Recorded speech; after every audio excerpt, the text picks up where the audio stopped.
way more. Aqua Safari Resort, bringing you closer to nature. Malatu, power over malaria. And Ginny Rice, spreading smiles. So when was the last time you actually enjoyed standing in a queue? Yeah, me neither. Don't remember. When it's at the bank or the grocery store, nobody has time for that. That's exactly why I'm loving this new move from MTN. If you've been wanting to switch to an eSIM, the digital SIM that's built into your phone so you don't need a little plastic card, well, now's your time. MTN has flipped the script, and you can literally set up your eSIM yourself right from your couch. No queues, no waiting, no take a ticket. You just open the My MTN app, follow the steps, and boom, you're live. It's the ultimate life hack. So grab your phone, download the My MTN app if you haven't already, and skip the queue there today. The joy of every parent is seeing their child cheerful and hearty. And to nurture this joy, every parent needs to provide their children with foods and beverages that are rich in nutrients and multivitamins that can support their growth and well-being. One of such nutritious beverage choices is Vitamilk soy milk drink. Yeah, made from natural soybeans. Vitamilk is a good source of plant protein, vitamin B1 and B2. Vitamilk has no artificial coloring, artificial flavorings, and no preservatives. Just wholesome natural goodness in every sip. For over 20 years, Vitamilk has earned the trust and loyalty of Ghanaian families through its unwavering commitment to quality, great taste, and its consistent product integrity. And that's why it remains a favorite of many people. Choose Vitamilk Champ for your kids. It delivers quality nutrition, great taste, and a lasting satisfaction. Vitamilk also comes in 5 exciting variants. Regular soy milk drink, Vitamilk Energy, a multi-cereal blend with no caffeine, Vitamilk Choco, Vitamilk Banana, Vitamilk Strawberry. Yeah, Vitamilk comes in a 250 ml pack, perfect for youngsters, alongside a 1 liter Tetra Pak, ideal for family sharing. So wherever you are, and whatever the occasion, Vitamilk brings on that nutritious, delicious, and satisfying vibe anywhere, anytime. This ad is FDA approved.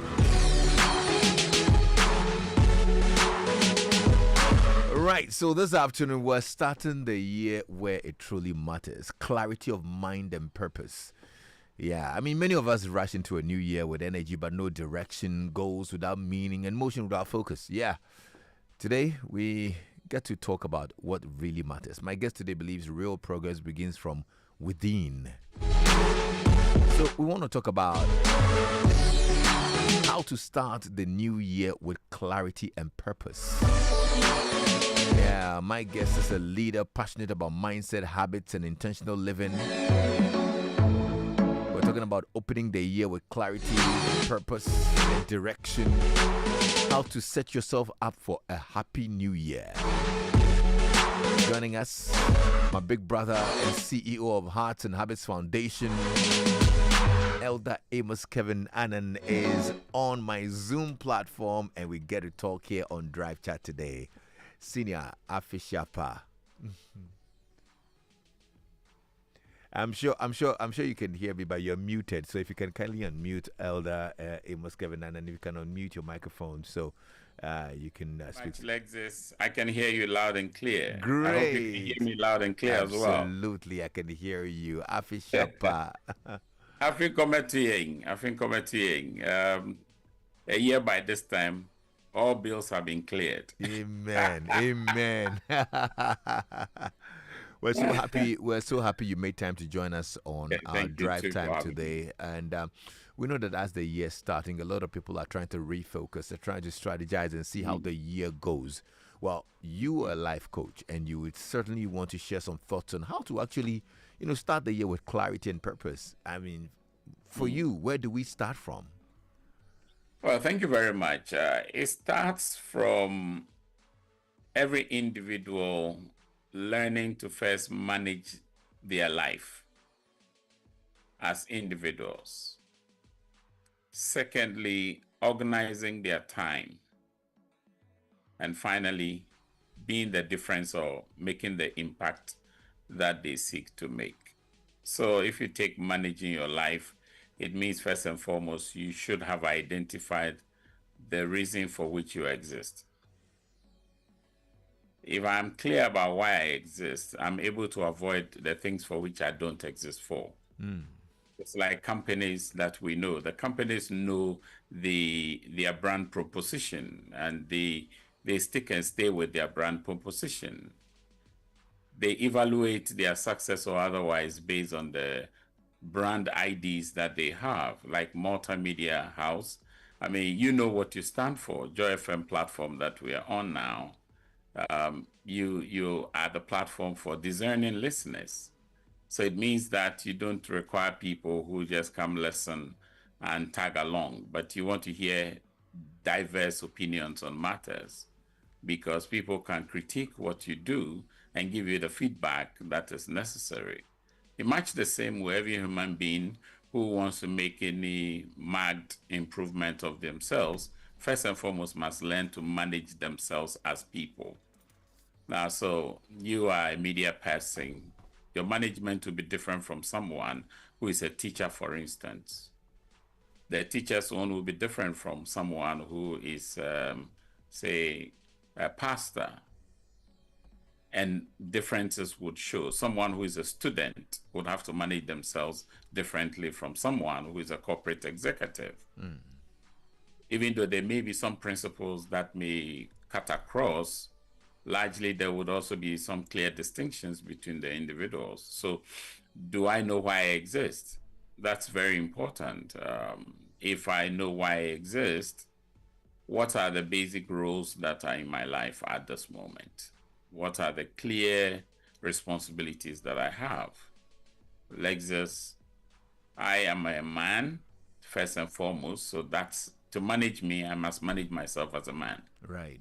What are some of the pitfalls that men encounter? What are some of the obstacle courses that men may have to deal with in order to be able to assert themselves as authentic men, so that I don't live a life of duplicity, for instance? Now, I am not just a man, I'm a husband. So that role that I play as a husband must feed into my decision to manage who I am as a person.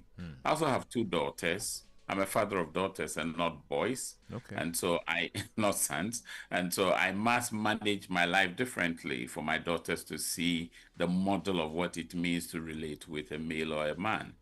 Now, you mentioned I'm an elder. I'm an elder in church. Yes, I'm a churchman. So for that reason, in managing my life, that's a critical factor, component of my life that I must also manage. How am I doing in that faculty of my life? Then also, I have a responsibility to the society, one of which is being part of the conversations in the nation on different matters, particularly those that bother on human beings and the home, which are my real passion. So, for instance, when people are discussing politics on radio, I don't get involved. Why? Because it doesn't form part of the reason why I exist. I may have opinions and comments, but that's where it stops. But I won't get into the nitty-gritties of it. I won't do the legwork of politics, because that's not part of my framework of operation. So once you know why you exist, you're able to cut out all the excesses and avoid the things that are unnecessary. Wow. In that way, you then have to learn how to manage your time, because time essentially is not a ticking arm of a watch or a clock. It is actually life just passing by. Yeah. And so individuals would have to then know that my time is essentially my responsibility. I cannot delegate the management of my time into the hands of another. And so typically people will go to 31st events, which is the closing of the Gregorian calendar, and then they'll make resolutions. Upon resolutions, hoping that where they were yesterday, in comparison with where they are currently, the differences between where they had wished to be and where they are currently then become something they want to bridge. In bridging that, they make a forecast for the coming year. So in our context, it was 2026. Now, the forecast they did, the question would be, how sustainable would that be? Yeah. Because when the reality dawns on you, that's where you see whether it was just a wish. I call it overload of wishes. Is it a wish or it was a real executable strategy that you want to live by. And instead of people living by hope and wishes, we should live by strategy. And I think that's very important. That's pretty interesting. Now, many people set goals around this time of the year, right? Yeah. But if you stop to examine mindset, I mean, how important is mindset before we decide to set a goal for the year? What kind of mindset should we approach a new year with, or especially this particular new year? Now, if I approach a new year with pessimism, it will flow out in everything that I do. If I approach the new year with a lot of hope and expectations, it also influences the things that I do. So mindset actually is critical for choices and decisions. I often say to the young people, your mindset molds your manners. So the manners that you put out on a daily basis is actually originating from your mindset. And it's important that a mindset like respect for people. It may look like it's just going to happen. It's not going to happen as a matter of course until you have actually set your mind to show respect to people. And the question with which people?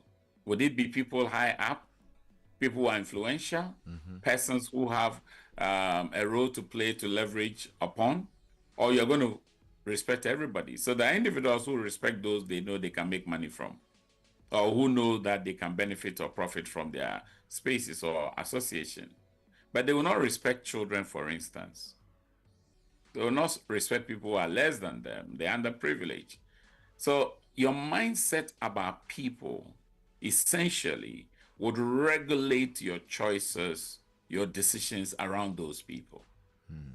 That is why it's important for each one of us to check what's in our thoughts, because how you feel about people is really, really, really rooted in what you think about those people. Okay. This is great. And I know you speak a lot about habits as well. Now, if someone is listening right now and feels overwhelmed already, I mean, 2025 dealt them a raw deal, and they want to enter 2026 with optimism, right? What's that one habit they should focus on first? The habit you must focus on. Steve Covey says that a habit is an interplay of what you hope to do, why you want to do it, and how you want to do it. So if you're going to form a habit, one habit that I think each one of us must focus on is the ability to appraise yourself. Continuous appraisal. It's been said that an unexamined life is not worth living. The reason why I would want to add qualitatively to my life is because I am appraising myself. I do either an introspection or retrospection. It's very important to sometimes look back so that you can take double steps forward. Sometimes people ignore what has happened yesterday. But I'm sitting here with you today because of the choices I made yesterday. If the choices I made yesterday were imprudent choices, clearly it will show. You are not going to ask me to come and sit with you like this, would you? It's never going to happen. And nobody is going to actually entertain you. Yeah. So it's important that we all appraise ourselves. Where was I? And I shared that with a group of people recently. Where was I yesterday? Where am I today? Where am I heading tomorrow? Very simple tool. Just look back, look into the present, and do a forecast into the future. Every field of endeavor, you can use these three tools to just appraise yourself. It is what helps you to measure your progress or otherwise. Yeah. So if where you were yesterday you didn't like it, it means that you've got to do something today in order to avoid a situation of going back into that. So today will be an improvement of yesterday. Now, yesterday, some things that you did very well, you may want to continue or you may want to upscale it. Now, when you upscale it, the prospects are that the future becomes bright instead of bleak. Okay. But those who don't do these kinds of simple appraisals can't see the future as bright, they see it as bleak. Okay. So if this year we're not about doing more but becoming better, what would that look like? Yeah, indeed. This year, we'll be inviting you, Lexis, to our Better Man conference. Oh, great. I thought that invite wouldn't ever come. It's going to come this year. Okay, You know, we did That's it last fine. year. It was beautiful. The Right. attendance was massive, and the Wow. impact has been remarkable. That's We great. are calling for more. Okay. It is important that we all understand that it is said that the largest room that never gets filled is the room for improvement. In order not to get into a space of complacency, we must always seek to improve on what we are doing or what we have done already. That takes away complacency. That takes away the sense of I have arrived. I know it all. I need no one else. Because in this life, someone will contribute a certain portion to your endeavors. And so you create a room for different networks or relationships or different tiers of relationships at different levels. Why? Because you want to add qualitatively to yourself and to your endeavors. And so I would say that, yes, aspiration to be a better version of yourself is a key component after appraisal of your current state or your previous state. Right.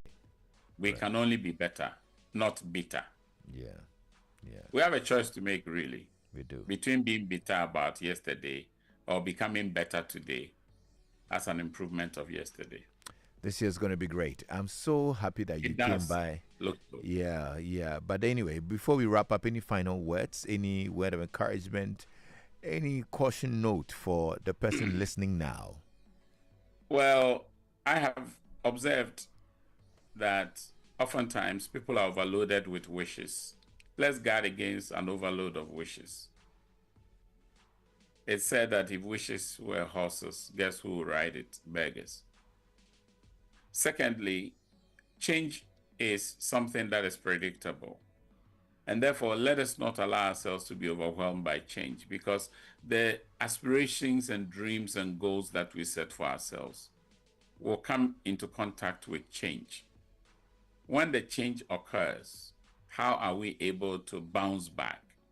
In basketball, they have the rebound. I'm hoping that people, when change occurs, will show resilience. Now, when we show that resilience, it's not the absence of difficulty, it's not the absence of obstacles, it's not the absence of even defeat. Don't become discouraged by defeat. You may have set some high ideals for yourself. You may have shot yourself in the foot by an overreach in that. What you need to do is to recover quickly. If you cannot recover lost grounds, get into spaces where you can be encouraged to recover very quickly. And that's what people who show resilience do. And the basketball players always give us that rebound option. Right. That in this life, you can bounce back again. Let not defeat discourage you or disqualify you. You can overcome defeat and make it happen. Oh, that's so nice. Elder, thank you so much. We're so grateful you made time to talk to us here on Joy It's FM. an honor always. And it's an honor always. A shout out to all the multimedia team out there, and particularly those guys in Joy, both Joy News and Joy FM. Right. I wish you all the best. I look forward to a wonderful year with great collaborative interventions for our society. Thank you. God bless. Thank you so much, Elder Amos Kevin-Annan, I should say, who's the CEO of Hearts and Habits Foundation, sharing with us how to actually start the year with clarity and purpose. And I think this has been a very, very interesting conversation. You can WhatsApp me with your thoughts on 055 1111 997. This is Drive Time on Joy with Lexis Bill. Stay tuned in. Lord, I'm amazed, I don't know if you describe my feelings.